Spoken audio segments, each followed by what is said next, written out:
is thinking. I'm dedicated to it. I can't be stopped. Uncle Ted, punching for freedom right here on Real America's Voice. You know why they call it Real America's Voice? Because I'm here. Because I am so real America that I can't believe I don't dump red, white, and blue. You know, red, white, and blue. I got all these wonderful flags. These people send me these beautiful hand-carved wooden flags. Thank you. Thank you, everybody that showers me with this challenge coins and the law enforcement shields and the law enforcement, the military patches. If you wonder how I got this attitude, it's because the greatest people in the world love me. Because I love the freedom that their constitutional oath drives them to fight for, stand up for, and in many sad cases, they die for it. So if you want to have the effervescent masculinity or effervescent femininity, whatever is your choice, but I would check the plumbing before you try to make that decision. Because if you have certain plumbing, there's only men and women based on the plumbing. Anyhow, Tuck Tech kayaks. If you wonder where I get all this piss and vinegar and high energy at the age of 76, it's because the spirit of the wild, God's miraculous healing powers of nature, are optimized in a body of water, a babbling brook, a creek, a fen, a swamp, a marsh, a puddle, a lake, a channel. I own all that stuff. And I get my Tuck Tech kayak. You want to buy something great for your family, somebody you love? Get them a hard shell folding kayak made in America. Save 30%. Type in the code CAMPFIRE. Go to foldupkayaks.com. See, my sponsors are all hellraisers. They're all truth, logic, common sense, entrepreneur, working hard, playing hard, freedom fighting American assets.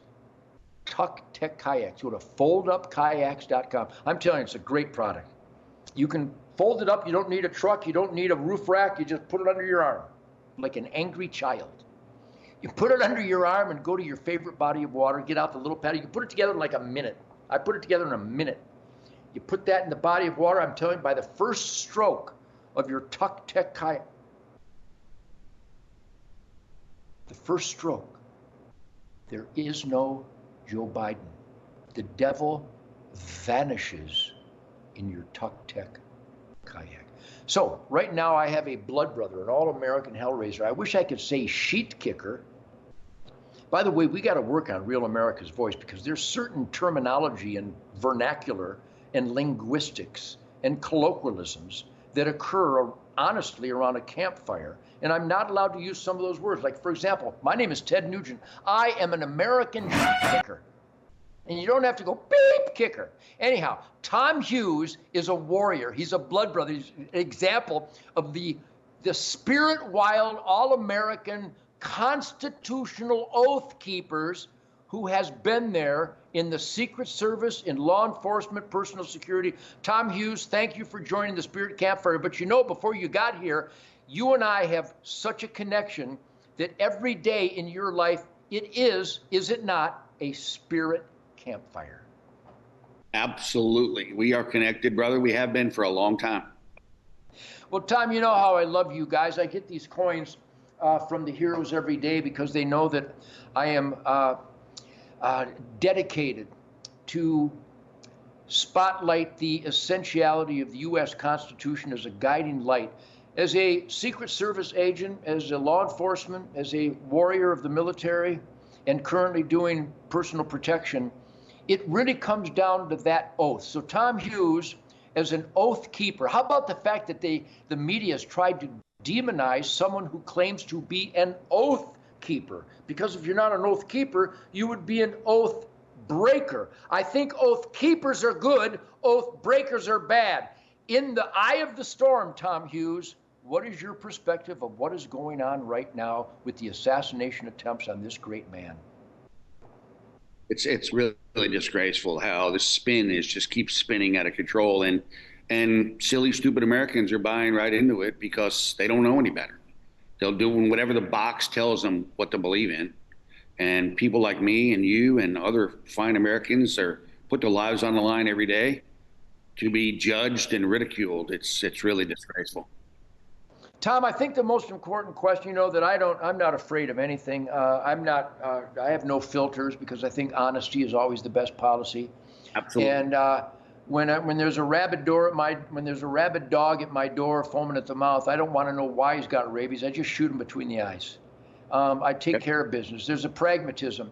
When a guy tries to carjack you, the best bet is to cut him in half, preferably quad tap center mass. But Tom, as an oath keeper, as a retired Secret Service, and still in the eye of the storm doing personal protection, how is it that training and discipline in law enforcement and military can somehow plummet to blindly obeying immoral, oath-violating commands like the raid on Mar-a-Lago, the raid on Roger Stone, the raid on January 6 participants by rogue FBI agents? How does that happen that they abandon their oath in the name of an immoral command? They must know it's an immoral command. Don't they know that? Well, they have to know that. I mean, I would know that. It's something I wouldn't do anyway. So people like me that have sworn to protect and serve, I would never do that. So those are political people, and it's one of the things that's more dangerous than a law enforcement person, and especially a federal agent, is to be political. So if you're political, that is not a good thing. So we've all raised our hands to protect and serve the Constitution of the United States. As soon as you violate that, you've turned into something that you shouldn't be. But my confusion, I know some of these. I've worked with them. Hell, I've done federal raids with U.S. Marshals. I've Secret Service. I work with the Secret Service when I do the Trump rallies. They frisk me twice. It's really kind of cute. Because you carry a bigger gun than they do. Yeah, I can tell you some stories. But when I see that Alon Horiachi obeyed the order to shoot Vicki Weaver, and he was trained as a warrior, I believe he was FBI.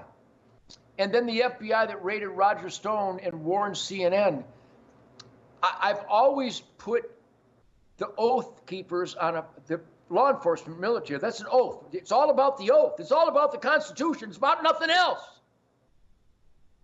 And then I wonder, could Trump's personal detail around him that day at Butler and at their golf course, how could they not know what their bosses know? Because their bosses knew. Tom, I've got some dumb friends. They're great, but they're not real smart. But my dumbest friends would have secured that rooftop in Butler. Quit asking why they didn't. They had to have known. Didn't they have to know that, Tom? Sure they did. I'm sure they did. And I think that there's some mitigating things that made that happen. Probably money. Probably money was a big thing. When they asked for a certain amount of assets, they told them they couldn't have those assets. And that probably facilitated that a little bit. But that was definitely a big mistake for sure. Yeah, but Tom, I'm just a guitar player. But if I would have been to that rally, and I've been to a bunch of them, I did a Fred Bear statue unveiling in Grayling a couple of weeks ago. I had more snipers on every rooftop within 1,000 yards protecting me. Oh, yeah. Nobody could have not seen that roof in Butler and go, don't need that secure. We really are infiltrated by a level of evil that's got to break your heart, having served and continuing to serve. How do you handle the heartbreak of seeing your own team today abandon that oath? Does it keep you up at night? It does. It does. It's disheartening. And every single person that served and I stood next to, I started in 1985 with President Reagan. Everybody that I stood next to says exactly the same thing that we're. So it's very disheartening to see the way things have turned. Big government, Homeland Security, all these people telling people what to do, and they're doing it, and it's anti-American. It really, really is. But that's it in a nutshell, Tom. You just said it. What everybody I know says. I'm going to be spending a campfire with about 25 Americans here in about a couple hours. We do it every weekend here in Michigan.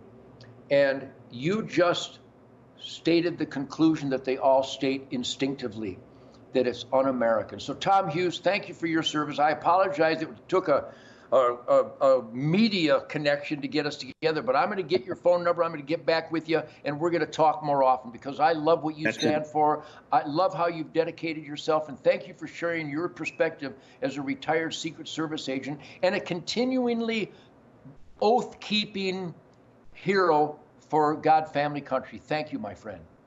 Thank you, brother. It's always good to see you, my friend. Yeah, God bless you, man. Yep. Well, that's Tom Hughes. He's a friend. He's a blood brother. He's an American beep kicker. My real American voice. We got to get rid of those beeps. That's so embarrassing. The most popular communication networks in the world, like Joe Rogan and even goofball Howard Stern. What happened to his brain? How much LSD does he put on his Cheerios in the morning? But they speak like I speak around a campfire, and it includes certain street slang. And I'm not allowed to use street slang on Real America's Voice, but I am allowed my First Amendment, 90% of it, right here on Real America's Voice. Thank you to Tom Hughes. Thank you to everybody out there. Thank you to all the law enforcement, the military heroes who stick to their oath. And Tom said it. Right now, Uncle Sam is un-American. Uncle Sam is anti-American. Donald Trump secured the borders the best ever. He made America wealthier and stronger and prouder, energy dominant. And the current Uncle Sam deep state hates all those things that make quality of life better for Americans. So my friends, join me at hunternation.org. Have the greatest weekend of your life. May the Great Spirit be forever at your side. Uncle Ted loves you.